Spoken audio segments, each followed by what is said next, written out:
Good morning everyone! And ngayon, kung makikita nyo, nag-e-edit ako ng video and konting clips lang sa rap na mga bata na to. Nag-rap sila and they have their own music and they have their own lyrics. And yun, pinakinggan ko yung kanilang lyrics. And also, syempre, mayroon tayong konting pamerienda kasi hindi naman pwedeng mag-Q&A tayo or magtanong tayo sa ibang tao na hindi naman tayo nagpapamerienda. Kahit ultimo pamasahe lang yan o pamerienda yan, pag nagbigay tayo, maaalala nila tayo. Kasi sabi ko, hindi naman ako ganon kayaman and nakatira lang ako sa one studio unit dito sa may Tres Terraces, Condo Lagro, Fairview, Manila, Philippines, Quezon City. So ayun, naalala ko lang yung mga moment na nasa Cotabato City, Mindanao ako and pare-pareho kami ng sitwasyon ng mga batang to kasi nagkaroon din ng, kumbaga nagkaroon ng, oh my God, naiiyak ako. Nagkaroon ng nasunog yung halos kalahati nung area doon sa kung saan ako lumaki. And ang nakaka-ano pa talaga yung mga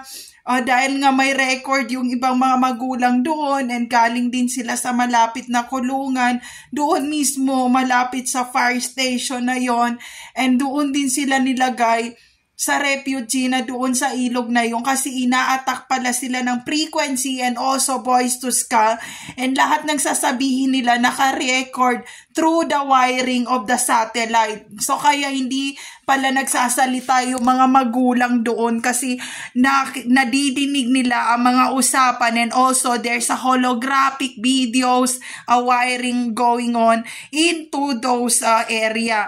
Did I see a holographic satellite video? Oo, doon sa Prat. Shout out to those Prat, the Apo Prat. And also the Born Again Prat na nag-collaboration sa Apo nung time na yon na hindi pa ako nag-20 na teenager pa ako kasi nung college ako, hinahabol na talaga ako nung Prat na Apo na yan to join them unity or kumbaga kanilang program and also may mga program sila for the school, for the scholarship, for cleanliness in the campus and also all the kids or all new student, teach them how to act manner na hindi maging bastos and to civilize the community. So ayun, hindi ako sumama, hindi ako sumali nung time na yun sa Cotabato City, Mindanao. But because parang bumabalik ang memory ko, I already have the tattoo from the Baguio ng Apo. So, hindi na, shout out, mayabang ako. Hindi ako mayabang, so meron ng tattoo yan. And hindi ako, mga Chinese sa Baguio ang Apo, ang kasama niyan. Sabihin nyo kung hindi sila mayayaman, nandoon sa may layog yan. And pag nakita mo yung mga mansion and White House dyan sa Baguio, sa taas ng bundok na yan, walang mahirap doon. And ayan, meron akong tattoo dito and nagkaroon ako ng parang lost memory and also lost memory kasi nga siguro sa pagkalunod ko na tinawid namin yung sa may Mindoro hanggang sa may Boracay, na hindi gumagamit ng bangka na by the hand kasi mga divers yung mga Chinese na puno ng tubig yung tenga and also ang bibig kaya pagdating ng Boracay sumuka lahat nung maalat na tubig and maraming namatay. So yun yung mga memory ko and also siguro nasa UP Baguio campus siguro, UP Baguio campus yung Apo Prat na to na mga Chinese. And kung buhay pa kayo ngayon, alam nyo na yon, Happy Filipina Chinese, Happy Filipino Chinese, mga Chekwa sila. So nagkaroon din ng earthquake sa Baguio nung time na yon. So nagkagulo talaga and maraming mga Chinese ang nawala ng business kasi gumuho gumuho yung kanilang mga hotels, ganyan-ganyan. And I saw some of those Chinese na naging homeless sa Canada, na hanggang ngayon homeless pa rin, pero mas malaki yung subscriber niya na YouTuber na nasama siya sa pagguho sa isang hotel malapit sa may Baguio. And ayun, alam mo na kung sino ka kasi bumabalik yung aking memory, and ang daming memory na pumapasok sa utak ko simula nung nagkaroon ng trambulance, na nabagok ako, and also yung nag-away kami ng asawa ko na inuntog ko yung ulo ko, nagkaroon ng rembo, and sinabi ko marami akong nakikilala mga tao, and sinabi ng asawa ko, kasi siya, may pagkasiloso siya, sabi niya, Bi, paano ko maalala mo yung Chinese community na naaalala mo ngayon? Paano kung iwan mo ko? Paano kung in the future makita kita, isa ka na sa mga prime minister ng China, ganon, or isang politician, or isang nagtatrabaho na sa bangko, ano kayang pakiramdam pag nakita kitang nakasteleto ng LB na Louis Vuitton with a pointed high heels, with a mini skirt, and then with a collar, with a suit? Parang hindi ko kaya tanggapin yon. Parang nagkakaroon siya ng insecurity simula yan nung nagkaroon ako ng YouTube channel. Ang daming ultimo konting shout out or ganyan-ganyan, galit na yan, sabi niya. Galit siya, sabi ko, Bi, hindi porket naka-stiletto or naka-Louis Vuitton or naka-miniskirt or naging, kumbaga, artistahin na yung mukha mo, hindi mo makaalala yung childhood memory mo, sabi ko sa kanya. And then sabi niya, hindi, Bi, kasi nga, pag naging successful ka or naging fame ka, para magiging selfish ako, and siguro itatago kita, and so ayun, yun ang problema. And then sinabi ko sa asawa ko, hindi naman kasi yung years na nagkasama tayo, hindi ko naman yun makakalimutan, and I pay double of those money that you already given to me, or the luxury that kumbaga I experience between me and you in our 19 years couple. Yun ang sinabi ko sa kanya, and sabi niya, Bi, keep it, all those money. I don't wanna accept it. I don't want accept those money, but I want you, and I like you, and I love you forever, and I don't yung kahalagang ko raw, hindi raw mabibili nung pera, nung jewelry. And sinabi niya sa akin na mawawala na ang mga jewelry, ang pera, pero yung ikaw hindi pwedeng mawala. So ganun yung mga niya sa akin. So usu-usuan nun yung pusuan, or mga kumbaga yung mga quote na ganyan. Habang lumalaki si Hero, nadidinig niya yung mga quote, yung mga ganon, and then siya parang siya curious siya na, Ma'am, ang ganda nung mga sense nung mga words, may sense talagang yung mga pwedeng gawan mo ng mga parang papusuhan ang banatan, mga And then sinabi ng asawa ko na, Bi, dapat magpagawa ka ng sarili mong books, kasi nga papatok talaga sa masa yung mga banat mo, yung mga tira mo, yung pagtira ko sa'yo. So ayun, kaya lagi sinasabi ng asawa ko, hindi man siya ang Miss Beautiful or Miss Universe or Miss Pageant, pero hindi ko siya ipagpalit, kasi she is the smartest ladies that I met, that I never met before. Baka gusto nyo isulat yun. So, ayun. Yun ang problema. So, ngayon, ini-edit ko to para mabigyan sila ng pag-asa sa buhay, dahil hindi pa raw sila nag-enroll. And siguro, itong mga batang to, tumakbo pa to, palabas ng bahay nila, dahil siguro may nangyari. So, yun. Kaya laging sinasabi ng lola ko, nung time na nasa Mindanao ako, sabi niya, okay lang maubos ang paninda, pero hindi siya pwedeng ipagpalit sa paninda or yung mga nilalako niyang vendor na mixed vendor na kung ano-ano na mga nilalako niya sa palengke. And may mga taong lalapit na pwede bang ipagpalit or bibilhin namin lahat yung paninda, pero kapalit siya, ako raw. And ang gagawin ng lola ko, magliligpit yan, and halos magkagalus-galus na ako sa legs talaga, na magligpit tayo na ganyan-ganyan. Sabi ko, anong problema? Sabi, hindi ka pwedeng ipagpalit sa mga paninda na to. Mabulok na ang paninda, pero ikaw hindi ka pwedeng masalvage para mabulok ka.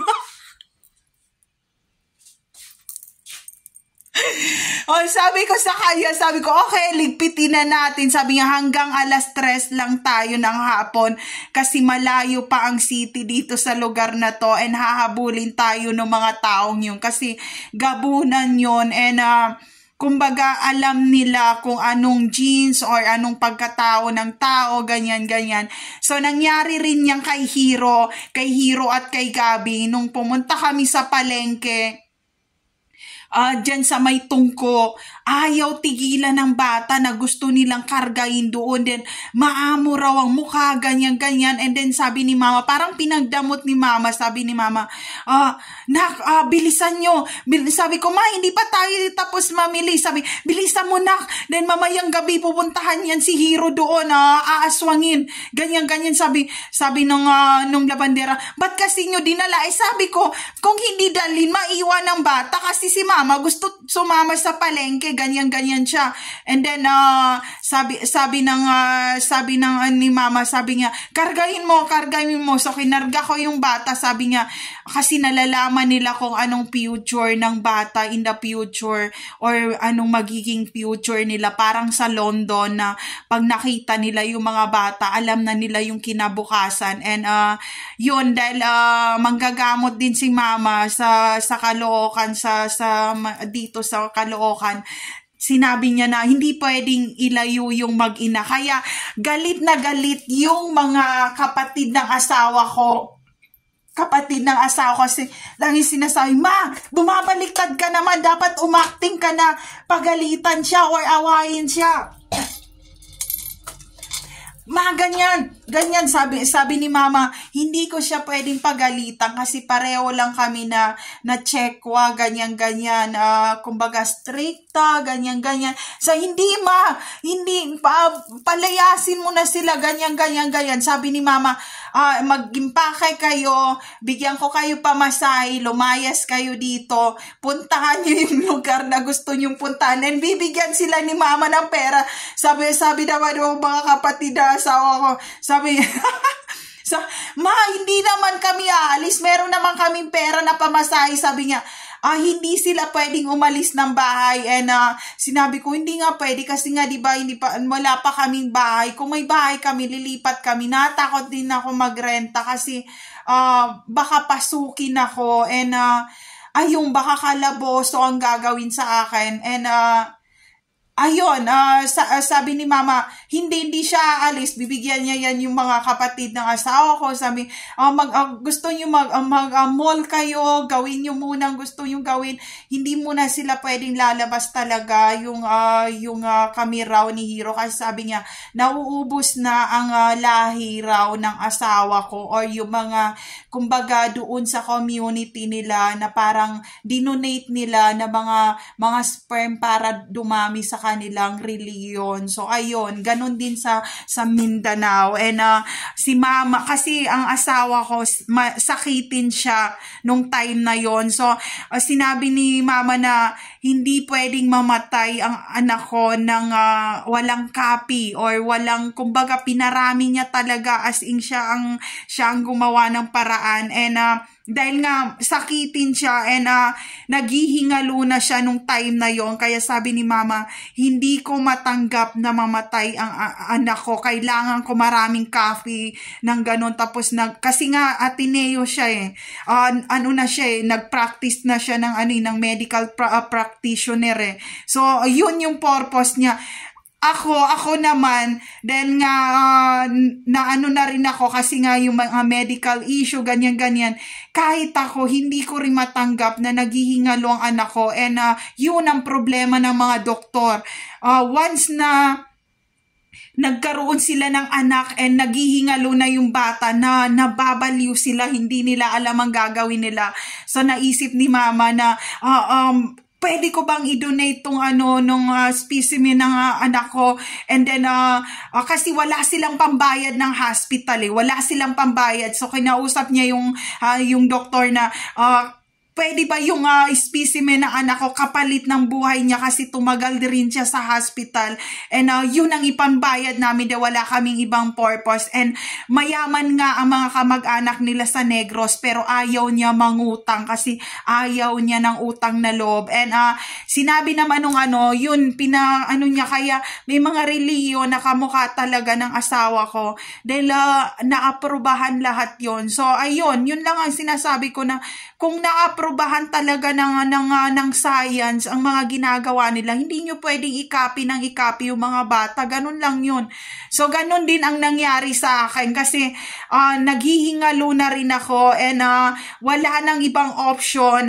Hindi na ako kumakain, and yung dila ko hindi na lumalabas, and nandun ako sa ilog, and sinabi ng lola ko na, malay mo, babalik pa yung mga magulang niya, ganyan. So, wala rin kaming ibang option, walang ibang option din ang lola ko. Sabi niya, kung kuna na lang kaya siya ng Excel kapalit nung pambayad sa hospital. And ang problema, nag-click yung Excel ko doon sa donation, and sabi nung doktor, healthy yung mga baby. So, ayun, kaya bago namatay yung lola ko, may mga copy talaga ako na napunta na sa mayayaman. So, ayun, kung magkakamukha kami, hindi. Siguro yung ugali, pero yung copy na mukha, very close and similarity, pero not the same talaga na mukha. So, ayun. So, nung time na yon, may mga mayayaman na sinabi na nila, sino ba yung donor nun? Parang nag-viral na ako nun, and may mga screenshot ako na photo, and also sa China, inahanap nila yung bata kung saan. Kaya kami kinakatok ng Marines doon sa ilog. Sabi, saan yung nag-successful ng donation ng Excel? Sabi ng lola ko, tama na kasi payat na siya, ganyan. So, itinago nila ako, punta probinsya, punta ganyan, and then, nag-uusap yung mga lola ko, and also yung mga Spanish ko na lola. Bakit yung kasi in-experiment na kuhanan ng Excel yung bata, na alam nyo na nakukunan tayo ng gobyerno lahat? So parang yung ng gobyerno ng bawal ang mag-donation dito, pero paano nyo naisip yung, kasi sila ay hindi taga probinsya, sila ay taga Maynila na nasa refugee camp, and sa lahat kami na magpipinsan, ako lang ang nakuhanan nun, and meron pa ako mga screenshot ng photo na ganyan, and nagba-viral din siya sa MK Ultra, sa may US, sa Canada. Sabi ko, selfie ko to ito yung picture ko sa hospital. So, nung time na yung umuwi ako ng Mindanao para kunin yung mga throwback photo ko. So, meron ako mga pa-throwback na ganun, na malaman na ako nga yung MK Ultra na ganyan, kasi sabi ng last na update ng lola ko, yung mga bata na yon naging matalino sila at professional at mababait at hindi mga bastos, kaya parang hinahanap nila yung donator na yon. And marami ng mga mayayaman na nagpanggap na meron din kaming donation dyan sa hospital na yung ganyan. So, nung in-screen nila yung mga baby, may abnormality issue na may multifunctional mind ang kanilang mga anak. Kaya hindi sila pumasok sa screen, kasi nung nilay detector itong mga batang to, bukod sa hindi nila masagot yung mga tanong, sila pala ay nakuryente na dinala na pala sa Muntinlupa. So, nung time na nagka-lie detector, hindi nila masagot yung mga question. Tapos nung time naman na kumbaga papalayasin kami sa area, ang lola ko, kasing lola ko kasi mga Marines Corps na yun ang Jewish yun kaya mabilis talaga, kaya nakuba sila sa paggulong talaga sa field. Kumbaga mga Jewish sila na sa lahat ng mga Jewish talaga ng Jerusalem, mga expert yan, mga warrior yan, matatapang yun. So ang ginawa niya, papalayasin. So ang ginawa, nagpa-lie detector uli doon sa city, ay nalaman nila na yung kanya mga copy ang pinaka matalino at maayos kausapin. So ayun, sabi ng lola ko, itago naman siya sa probinsya, itago kasi nga mauubusan ng dagta and gusto pa niyang magkaroon ng forever, diba? Lagi nila ako tinatanong talaga, kahit sa OB, lagi ako tinatanong ng OB na gusto mo pa magkaroon ng anak, ganyan. Siguro because of that record of MK Ultra. So marami ako na i-donate and wala pang balik yon. Halos barya lang yung hindi nating ilalang ang barya, pero barya lang yung nabalik sa lola ko. And dahil sa dinala niya ako sa hospital na yon, nagkaroon ng issue and interrogation, ganyan na hinahanap sino si donator na ganyan. So ayun, kung makukuha na nila ako ng mga body parts or hindi siguro hinahanap ako ng China para lang sabihin na thank you dahil dumami yung iba na mga bata dahil sa kanya. And until now, kaya nga nung pumunta ako, sabi meron ng mga kamukha niya dito na bumabalik na nag-aaral, pero hindi sila pare-pareho ng pangalan at magulang na kinalakihan. So yun, kahit nakuhanan pa yan ng mga donation ng ng mga Excel yan, hindi pa rin pare-pareho ng ugali yan. Para magkakapatid lang yan, kahit pareho ang mother and father niyan, nasa genes talaga na may multifunctional issue. So ayun, so nalagay doon, wala akong multifunctional, kaya wag nyo akong ipa-therapy. Wala akong siguro ang problema ko na sobrahan sa talino, hindi alam paano takpan ng bibig. Yun ang problema ko. So kilala talaga ako from elementary, high school, and college. Maingay na ako. Hindi lang yun. Maingay ako sa lahat ng bagay dahil gusto ko ng perfect score. And yan yung namana ni Hero ni Gabi. Hindi kami magsasalita, pero once nagsalita kami, may sasakit ang tiyan pag sinagot namin yung mga Q&A na yan. So ayun ang problema ko. Kaya sabi ng lola ko nung time na yon na tumatawag ako, sabi niya sa akin, magtago ka muna kasi naka-wiring ako and naka-voice to skull ako ngayon and ire-record nila lahat to. Mga sasabihin ko kasi tinatanong pa rin sila na saan yung original copy, ganyan, saan na siya, kasi nga gusto nilang dalhin sa sa China, ganyan. Ay ayaw ng lola ko, sabi niya maboboard lang siya doon kasi nga matagal na naman siya sa facilities nung hospital, ganyan, for Q&A, ganyan, kasi ganun sila once na nag-donate ka na nung Excel na yon, hindi ka na nila titigilan. Pero ang maganda nung, kasi nung nagkasakit ako, pinrovide talaga nila yung ma-revive ako sa hospital na hindi magbabayad yung lola ko ng pera. Yun nga lang, yun yung kapalit nun. And professional lang kumukuha nun, hindi mga ginatilo lang sa likod ng bahay. Hindi yun, mga professional yun. And maraming test na gagawin bago ka makapag-donate ng Excel na gano'n. So, dahil nga mayaman ang Cotabato City, meron silang sariling machine na ginagawa para stabilize yung mga dagta ng mga tao, at yun ang ninakaw sa lugar sa Cotabato City, Mindanao. Kaya lumayas na rin ang mga Chinese.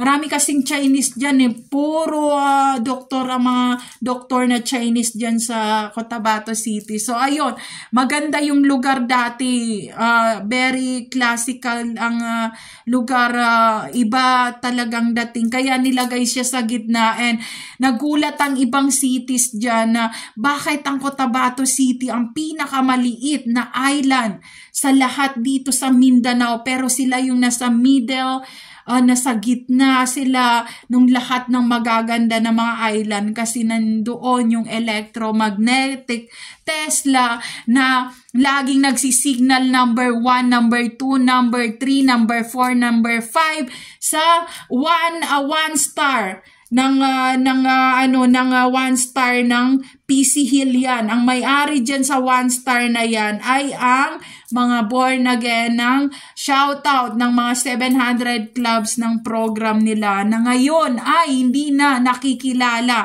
Kasi lahat ng mga reliyon ay gumagawa ng program yan. So, pinipilian nila yung mga bata na in the future. Kaya kung ikaw ay hindi matalino, hindi ka rin makakapasok sa screening. So yun ang proud ako, kasi si Gabby, alam mo na sa international na yun na school, pero siya ang hindi siya top 6, siya ay top 1. Siya ay naka 99.9.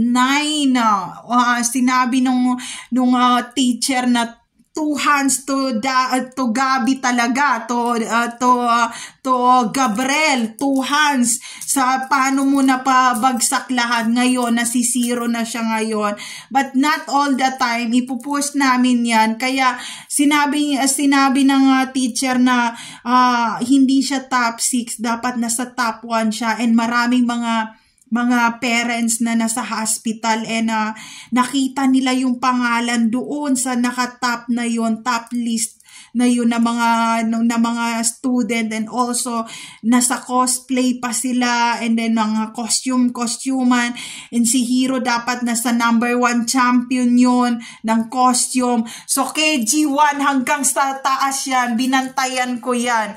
Kaya kahit na ngayon parang nasisemplang na ako, hinahanap pa rin ako ng eskwelahan na, Mami, kumusta na po kayo? Kailan kayo bumalik? Ganyan. Kung nagpaplastikan sila, hindi, kasi ako yung pinakamatagal na nanay doon sa lugar na yun, na umabot na ng more than 20 years bago nakauwi dito sa Pilipinas. And then ngayon, dahil nga nakikita nila ang aking YouTube channel, sinabi nila na si Mami pala ay runaway teenager at hindi pa pala to nakagraduate ng college nung umalis, at siya pa ay babalik sa university. And meron na siyang mga matatalinong anak. So ayun, kaya wag si Hero si Gabi. Kaya pag naligaw lang si Hero si Gabi yan, magsusumbong na yung mga kaklase na asa na si Gabi, asa na si Hero. And hindi lang yan, kahit dito sa Caloocan, paglabas pa lang dyan sa kanto, asa na yung mga tsekwa dyan na mga bata, kilala na nila. Pagpasok ko pa lang ng Cotabato City, Mindanao, nasa airport pa lang ako, nandoon na sila na nag-aabang. So ayun, kayo na ang humusga. Kung saan man yung mga Excel na yon, di ba? At least matalino sila at professional na ngayon, at natulungan pa nila kung sino yung mga parents nila, di ba? Minsan kasi, isipin natin yung mga dinodonate natin at yung mga natatanggap natin sa donation kung saang program nalalagay. So, ayun, nasa 1 star siya ng born again dito sa may Novaliches rin na 1 star ng Jehovah talaga na born again dito sa may Novaliches na mayroong, yun nga sabi ko, ba't nila dinudumihan yung labas ng Jehovah Witness dito sa may Novaliches. So ayun, kung saan man kayo na reliyon, wag niyo sirain or wag niyo hagisan ng mga pasabog yung mga reliyon ng may reliyon, kasi mayroong mga pakiramdam yan Mayroong mga pakiramdam. Alam nyo, yung mga pinapasabog na nila, hindi na nila pinipili kung Buddhism ba yan or kung anong reliyon yan. Basta lahat, ultimo, parang hindi nyo ba napansin na lahat ng reliyon na sampula ng pasabog? Ang tanong, sino ba talaga yung nagpapasabog? Sila ba ay may reliyon? Sa tingin ko wala silang reliyon. Kasi lahat ng may mga reliyon at may mga program, pasabugin si ganyan ng Luzon, Visayas, Mindanao, and International. Sabi ko, itong mga tao na to, lahat yung mga statue, pasabugin. Tapos, yung sa Baguio naman, yung sa Baguio na malapit doon sa Marcos Highway na yan, yung mukha ng President Marcos doon, inalis nila yung mga mukha nung Marcos face na yon. Hindi nyo ba alam kung magkano ang effort na magpagawa ng statue? Hindi ganun kadali, and hindi nyo ba alam na ang tao kapag nilagyan na ng statue na Jose Rizal, it means namatay na sila at hindi na sila babalik sa lupa? Yun ang ibig sabihin nun. Pero hindi ibig sabihin na mamamatay na sila at hindi sila babalik sa lupa. Kasi marami pa silang mga dagta. May mga egg cell pa yan. May mga sperm pa yan. Magpaparami at magpaparami pa yan. And also, yung mga namatay na yon, na genes nila, magiging katulad din nila yung pag-iisip. Kung goals yung kanilang magulang, kung matalino or may abilidad or lumalaban sa kung saang institusyon, ganun pa rin ang magiging in the future nila. So yun, hindi natin kailangan magpa-fame.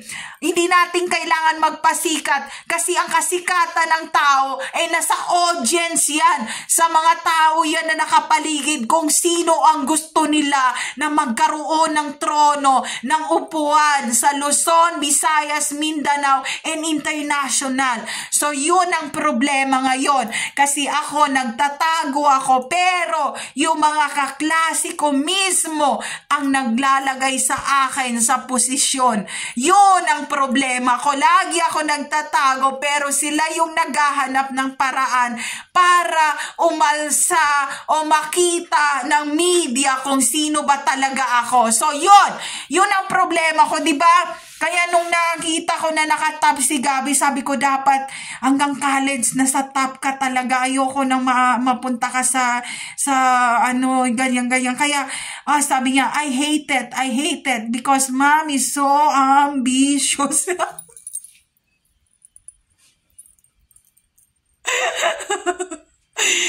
Napaka-ambisyosa ko raw. Napaka-ambisyosa ko, and hindi naman raw ako kagandahan. Yun ang problema. Kasi alam ko maglakad ng hindi naka-chinelas, na nakapaa lang, and masakit yun sa paa. So ayun, ayoko na yung mga anak ko maalisan ng sapatos. Kaya ultimo dito sa bahay, mag-chinelas tayo sa loob ng bahay. Ang ayaw magchinelas sa loob ng bahay ang asawa ko, and lagi kong hinahabol ng chinelas kasi sabi ko ayoko yung paa mo na magkaroon ng parang bitak-bitak, ganyan, and hindi niya alam na nilalait siya ng mga kasama niya. So nandoon ako, sabi niya, boss nga sila sa opisina, mga boss sila, pero nakita ko yung paa nila, mga bitak-bitak.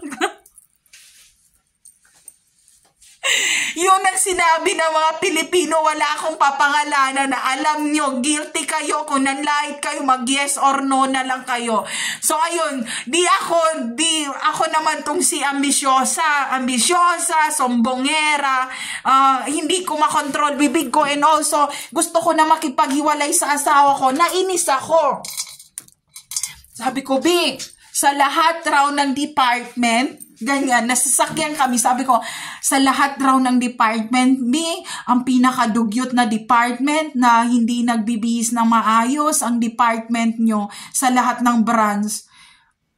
Tapos sabi ng asawa ko, ayan mo na sila, bianin mo naman kung nakaputs pa ang paa, pero hindi naman sila sikat sa loob ng trabaho. So ayan mo na, sabi ko, akin na, iputs pa ko yung paa mo, ganyan. Sabi niya, wag, nahihiya ako. Sabi ko, pag hindi mo pinaputs pa yung paa mo, yung labi mo ang i-scrub ko talaga.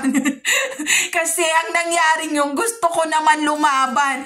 gusto ko na naman gusto ko naman sugurin yung kapitbahay. Sabi ko, ipuputs pa ko ang paa mo or ipuputs pa ko yung bibig ng mga kapitbahay. And then lalabas na ako ng pinto. Sandali, sabi ko, lalabas na ako. Weekend ngayon, walang pasok. Sabi niya, Be, wag ka muna lumabas. Sabi ko, ispa ko na lang yung paa mo. Sabi niya, Be, ayoko kasi nagpaputs pa kasi nakikiliti ang paa ko.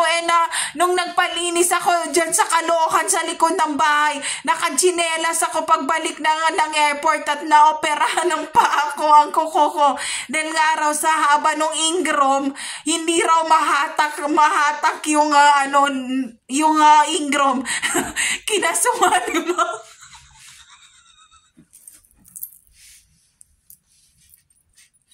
Kinasuhan ng biyanan ko yung gumawa, pinabarangay niya, and sinabi ni mama na attempted murder raw.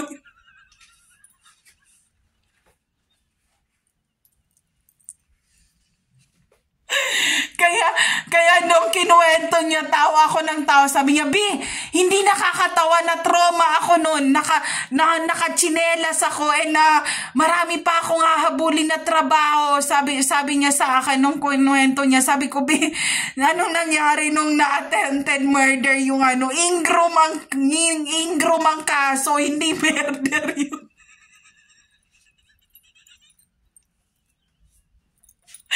Dahil nga, mahal na mahal siya ng nanay niya.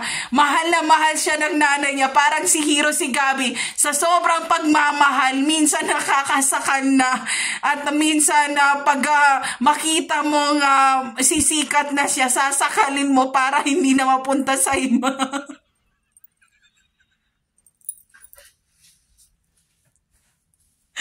So, yun.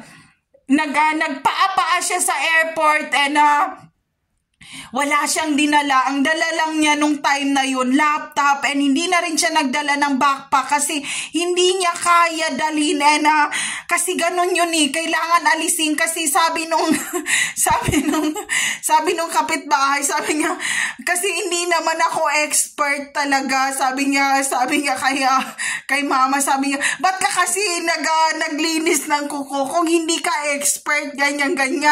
And then sabi ng kapatid niya babae, sabi niya kasi crush nun si kuya, ganyan.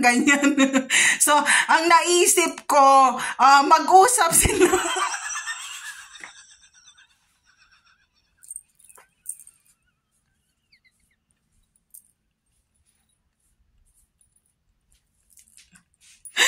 So, ayun, mag-usap raw sila ng asawa ko nung kapitbahay sa likod. Siguro dahil nga crush niya, parang nataranta siya, linisan yung kuko ng asawa ko. Kasi nga, gwapong-gwapo sila. Gwapo naman talaga ang asawa ko. Wala akong masabi, lalo na yung mga throwback na picture niya nung elementary, high school, and college. Gwapo talaga siya, pero mahiyain siya. Pareho kaming mahiyain. So, ayun, ang problema, siguro nataranta si ateng, si girl, then nga na-apam or na-K-pop, nakakita ng K-pop na ngayon ay kamukha na ni Hero.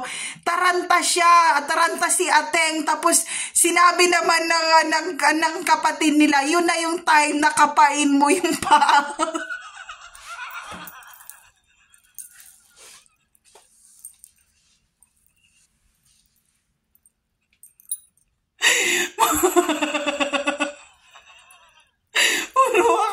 Weekend tawa talaga to. So, ang nangyari, sabi ni mama, dapat magpalisensya kayo ng magpalisensya kayo, mag-aral kayo paano maglinis ng kuko, hindi kayo marunong, tapos nag-apply kayo na maglinis, ganyan, tapos baka meron pa kayo ma-murder ang ingroom sa kuko, sa paa, ganyan. And then, napunta sila sa barangay. Ganyan. Ang problema naman ni ate girl, walang pang-absuelto doon sa barangay. Kasi ito naman, barangay na to, sinabi rin na, kung hindi kayo magbayad ng pag-absuelto dito, kahit pang kapi-kapi at pang merienda, huwag kayo lumabas dyan sa selda. Dati may selda dyan sa Caloocan sa barangay, pinatibag nila nung nagbago na yung politician dyan. Matagal ako sa Caloocan, kaya pag kinukwentuhan ako ni mama, sabi ko, maayo ko nang pumuntang mall. Yung kwento pa lang, mamatay-matay na ako sa tawa. And maya-maya sabi ko, mama, sakit na talaga yung tiyan ko. Yun, na ano siya, nung time na yun sa mid-20s pa, ang asawa ko. Nasa mid-20s pa siya, nasa mid-20s pa, and then ang ginawa ni mama, dinala pa niya sa belo para ipaano yung kanyang mukha, ganyan. So itong asawa ko, nag-mistiso challenge, pumuti siya, tapos may pang-enhancement din, nagluta, ganyan, tapos may parang machu-machuan siya, ganun ka panahunan pag yung galing ka sa ibang bansa and bumalik ka dito sa Pilipinas, parang pag nakita ka ng ay parang naging mistiso siya. So ganun ang galawan, pero pag tumagal ka na dito na mga ilang taon, payat na ang galawan. So, mapunta tayo doon sa kwento. Di yung mga kapitbahay, sabi nila, ayoko na kahit anong gwapo ng anak, kung ang biyanan ang may problema, hindi ko na siya crush. Yun yung sinabi ni Ate Girl. Yun ang sinabi ni Ate Girl. And sinabi ng asawa ko na, kasi nga, magkaedad din sila, sinabi ng asawa ko, ayoko pa mag-asawa, ma, ganyan. Nagsabi siya, sabi niya, gusto ko pa i-enjoy yung pagkabinata, ganyan. And also, gusto ko pa ma-explore ang Luzon, Visayas, Mindanao, and international. Yun ang sinabi ng asawa ko. And, yung time na yon, sabi niya, ma, ako na lang ang magbabayad sa absuelto nung babae, and malapit na rin ako mag-flight, ganyan. So yung nanay, tatay nung babae, parang sinabi nila na ang bait naman ng asawa ko raw, kasi nga lagi siya nagpapautang. Tapos sabi niya, ma, wag mo nang pabayaran, ganyan, ayahan mo na, ganyan. So ayun, na ano siya, kumbaga, na ano siya sa mukha, parang nakrasan niya, ganyan. And marami na nagkakakras dyan, marami na talaga, yun ang problema. Marami na nagkakras ngayon, ang problema, itong si Hero, na naman na, pumunta ako ng school na may mga nagtitita-tita challenge, na dyan nagsisimula yan May mga, tita, si ganito po, ganyan. Sabi ko, nako, meron ng may crush ngayon sa aking apam na naman na anak na si Hero, si Gabi. Dahil sabi ko, mga teenager na, meron ng kumbaga, parents approval dito sa school. Sabi ko sa kanila, mag-behave tayong lahat, ganyan. Kailangan makatapos muna kayo ng college. Pag nakatapos na, tapos 2 years experience uli, and then plus yung course nyo, and then another 2 years, and then another retirement year, and then sinabi ni Gabi, sabi, ma'am, just tell us that you don't want us to marry early in our age. Kumbaga sinabi niya, ang dami mo pang sinasabi, pero ang totoo, ayaw mo kaming palayasin sa poder mo, yun lang yun. Sabi ko, hindi. Pag tungtong nyo ng 18, bahala na kayo sa buhay nyo. Tapos sabi ko, sandali, nakapagluto na ako, nakaano na ako, sandali, papasok muna ako sa kwarto and iiyak na naman ako na ganito ba talagang pakiramdam kung magpapaalam. Nung nag-KG1 yan, halos humulan talaga pagbalik ko ng bahay. Talagang ginanong ko ang asawa ko. Sabi ko, babalikin mo yung mga bata. Ayoko sila mag-kinder. Ganyan. Sabi ko, ayoko. Tapos, yung pusa, sabi ko, may pusa kami. Sabi ko, lumayas ka dito. Hindi ka tao, hayop ka. Pati yung pusa nagaganyan, meow. Sabi ko, sampaling kita na pusa ka. Umalis ka muna dito.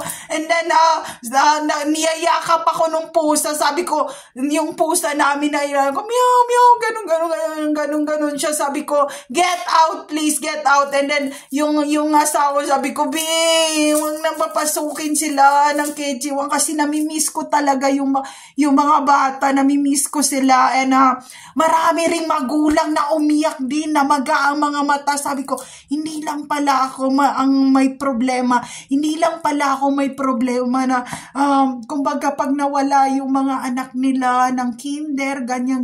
Kung nabidyoan ko lang yung moment na yun na nasasakyan kami na umiyak ako, meron ding mga nanay na umiyak na niyakap nila yung mga anak nila na sinabihan nila yung mga asawa nila na, Han! Loves! Papasok na yung mga bata, ganyan. Hindi pwede, ipasok yung mga bata, ganyan. Sabi ko, oh my God, hindi lang pala ako may problema. Nagganon sila na, sabi nga, wag pasok, namimiss ko ang bata. And then pinasok sila ng asawa nila sakyan sa, doon muna kayo sa bahay. Tapos sinabi nung kindergarten, Mrs., marami kaming experience ng ganyan na pagpasok talaga nung bata. Kumbaga, umiiyak ka mga magulang, ganyan. And alam nyo ba, sa China, nung pumasok mga anak nila, iyak sila ng iyak, nag-viral sila kasi di ba merong ganyan sa gate ng school nung nag-face-to-face sa China talaga. Ganyan yung gate, di ba? Nag-viral sila, sinilip nila yung mga anak nila.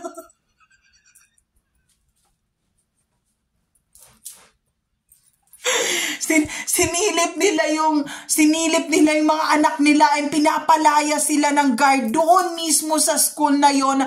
Get out, parang gano'n na. Sinabing hindi kasi tapos ng COVID and gusto namin makita yung mga anak namin kung nag-aaral ba sila o anong ginagawa nila.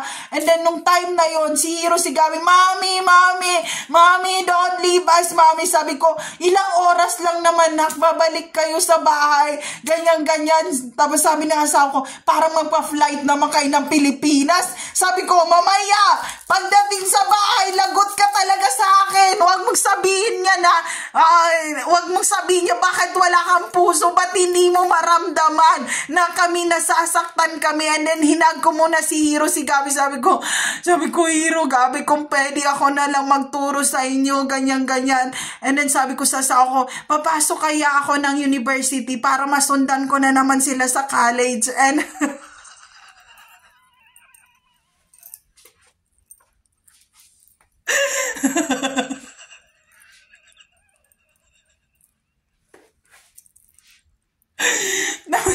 tapos sabi ng asawa ko, palayain mo. Palayain? Walang lalaya. Ay, sinaswerte kayo, palayain. Ako hindi nga ako nagkakalaya dito. Nandito na ako sa kondo kung ano-ano mga gangstok sa labas. Wag ako Sandali lang. So, ayun, weekend ngayon, Sabado ngayon, ganyan. Yun, bumalik kami ng bahay. Sabi ko, sunduin ng mga bata, hindi ko talaga kaya. And then, may mga pa-viral din sila nung time na yun, ng mga nanay. Then, nung time na yun, tinignan ko rin yung mga site nila. Sabi ko, oh my God, namagari na mga mata. Sabi ko, hindi lang pala ako ang natatamaan ng ganitong feelings, marami rin pala. And then, parang naano ako pag ganun ko sa YouTube, parang naganon ko yung mata ko. Sabi ko, hindi lang pala ako ang nagkakaganito, pati pala yung ibang mga magulang. Tapos nung tinignan ko yung nag-viral noon sa China, ganyan. Tawa ako ng tawa. Sabi ko, naalis na yung iyak ko kasi nga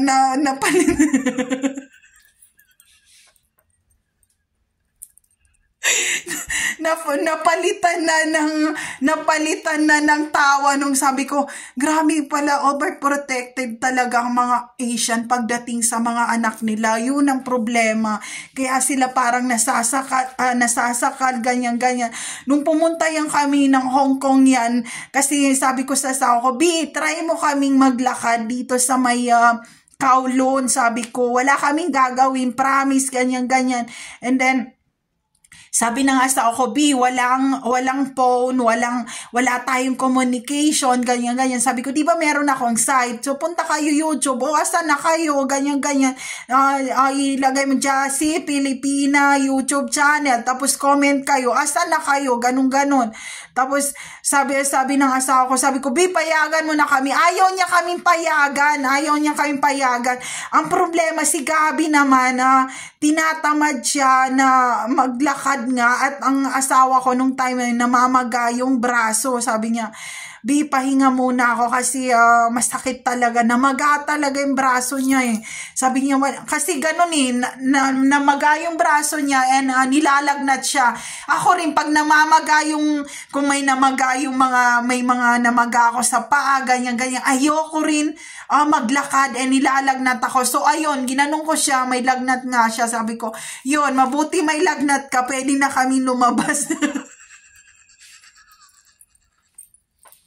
Sabi niya, B, kahit kailan, sabi niya, masama ang pakiramdam ko, pero gusto niyong umalis at iwan ako dito sa hotel. Sabi ko, B, sayang ang content ng YouTube ko. Sabi niya, B, hindi pala family day itong vacation na to, para lang pala to sa YouTube, para lang masabi na, perfect family with perfect content in the YouTube. Yung pala, yun pala yun, kaya naggastos pa tayo para lang sa YouTube. Ang sakit ng paa ko, buong araw tayong nagbablog, buong araw ka nang nag-e-edit, wala na tayong time. Tapos paghiga ako, hindi nakayakap ako sa'yo, and then nung ganito na ako, ganyan na siya din, napagod na yung paa niya.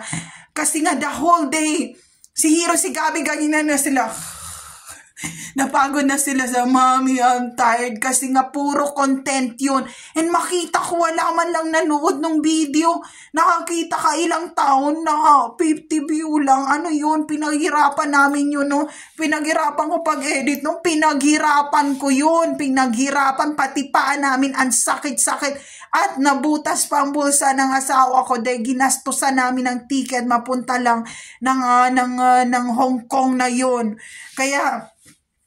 Kaya nung time na yun, sabi ko, sige na, mga 30 minutes, tatakbuhin namin hanggang Kowloon. Ang kulit-kulit mo talaga, ganyan. Sabi ko, sige na, sige na. Sayang naman yung content, yung YouTube, ganyan.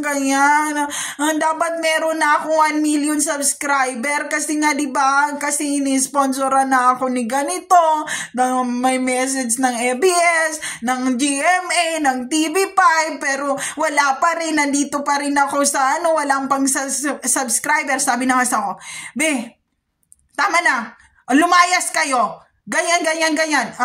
Dali nyo yung mga identification nyo. Baka tanungin kayo doon na, tapos bigla naman kayo dadaling kung saan-saan. So, ayun, so dala namin yung mga passport namin for the information. Kasi marami ring naghahabulan sa Kowloon and danger naman talaga yung gagawin namin. Kaya kung sa Hong Kong ka, hindi ka pwedeng magdala ng katulad ng mga dala ko ngayon. Pag lumalabas ako dito na dala ko si pera, dala ko si dala ko si passport, dala ko ang susi ng apartment, dala ko ang ng condo, dala ko ATM ko. Okay, so ayun, sandali lang. So ayun, ang dami kong kaya doon sa Kowloon, hindi pwede magdala ng mga ganun. Kaya hindi safe yung mga ginagawa ko na paglalakad na punta dito, punta doon. So ayun, there's no safe place to all targeted individual out there. Take care always, everyone. So marami pa tayong pagkukwentuhan. So ayun lang, kinakatok ako ng security for hindi ko nasabihin ng dahilan. So yun lang, friends.